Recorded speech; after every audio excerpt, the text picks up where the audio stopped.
Sabemos que nossas experiências, aprendizagens, convívio social interferem na nossa construção mental sobre o mundo e sobre as relações. Mas e nossas construções mentais? Será que elas interferem também nas nossas relações e experiências? Olá, sou a auxiliatriz Kaneski Badaró, psicóloga aqui na Cazuli, e o nosso tema de hoje é filtro mental.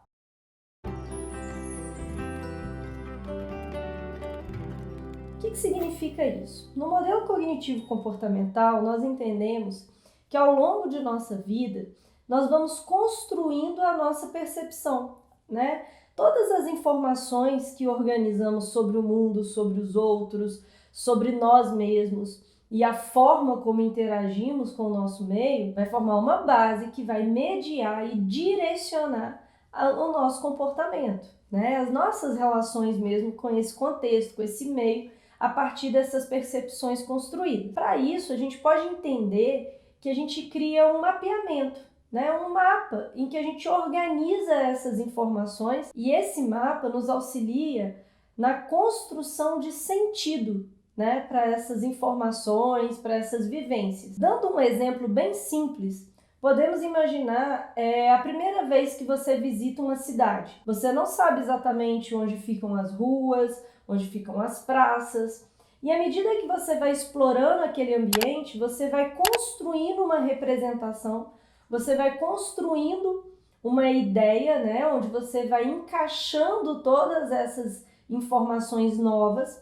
E numa segunda, terceira e futuras visitas a essa cidade, você já se direciona por ela de uma forma mais fácil, muitas vezes até automática, sem precisar desprender tanta atenção, né, e tanta energia para se locomover e se direcionar nesse ambiente.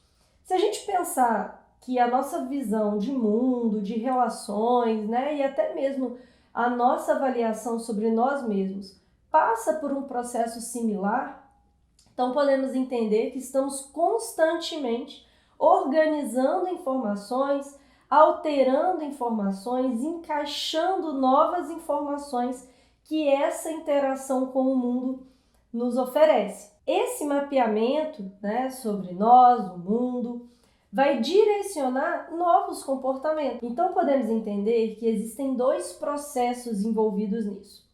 Aquele em que a experiência provoca em mim um processamento de informação e automaticamente um ajuste de informação aqui no meu mapa cognitivo, mas também o filtro que o meu mapa cognitivo cria e interfere assim na minha conexão com o meio. Sendo assim, o meu mapa cognitivo tem uma influência direta naquilo que eu percebo no mundo. Isso fica mais claro de observar quando temos alguma ideia pré-definida, ou sobre alguém, ou sobre um lugar, ou sobre o nosso próprio potencial. E aí a nossa atenção, ela fica direcionada sempre que isso é reforçado, né? Se eu tenho uma ideia, por exemplo, de que uma cidade é perigosa, eu vou guardar, né? Eu vou direcionar o meu foco muito mais para os momentos de risco que eu passei por essa cidade ou que outras pessoas passaram, do que nos momentos tranquilos, né? Isso faz com que um desequilíbrio nessa balança de prós e contras, de eventos que reforçam e refutam essa informação, fazendo com que tal ideia fique cada vez mais forte na minha percepção. Podemos dizer, então, que o meu mapa, né, a minha percepção cognitiva, ela interfere naqueles estímulos que eu vou perceber e que esses estímulos percebidos interferem na construção dessa percepção. Então não fica difícil concluir que muitas vezes ficamos presos dentro de uma percepção, já que o nosso filtro mental direciona a nossa atenção de uma forma tendenciosa a todas as informações que refutam essa ideia. Um outro exemplo simples, né, que é muito comum de observar, está relacionado, por exemplo, à atenção seletiva, né? Toda vez que eu tenho um interesse sobre alguma coisa, vamos pensar que quero comprar um carro, né? Estou pesquisando sobre um carro. É comum que eu veja com maior frequência esse carro na rua, né? Mas ele sempre esteve lá. A questão é que agora a minha atenção, ela filtra de forma tendenciosa, aumentando a ideia de que a frequência do carro na rua é maior. Mas, na verdade, é a minha atenção que está direcionando o foco para ele. Curiosamente, isso ocorre com eventos mais complexos também. Por exemplo, quando estamos avaliando a nossa capacidade, o nosso potencial, né?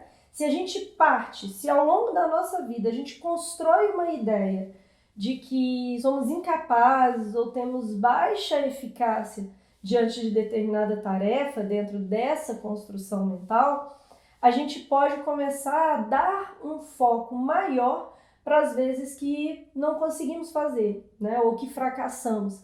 E fica de lado ou ganha menos importância todas as vezes que conquistamos alguma coisa, ou que enfrentamos algum evento, ou que temos sucesso em determinado evento.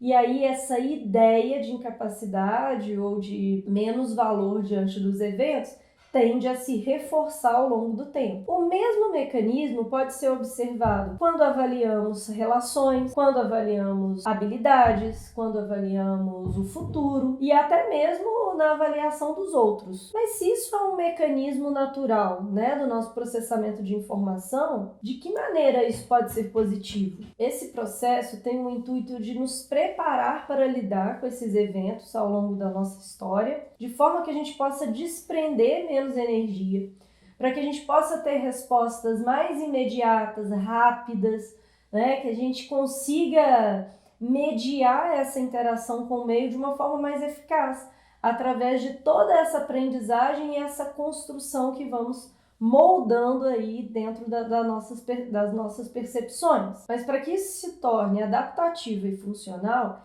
é necessário flexibilidade. Que seria isso? A nossa capacidade de, através de novas informações, reformularmos os nossos esquemas cognitivos, alterarmos os nossos mapas, para que a gente não fique preso a percepções, mas que a gente possa sempre reavaliar, sempre reorganizar e balancear, né, todas essas informações que estão sendo filtradas, que outras informações possam ser também percebidas dentro desse processo, interferindo assim e moldando assim esse mapeamento. Sendo assim, a formação de percepções, de mapa mental, de construção cognitiva, de todos os eventos que passam pela nossa história e pela nossa vida, não é necessariamente negativo. Ao contrário, é a nossa base para criar relações e padrões, né, tanto emocionais quanto comportamentais,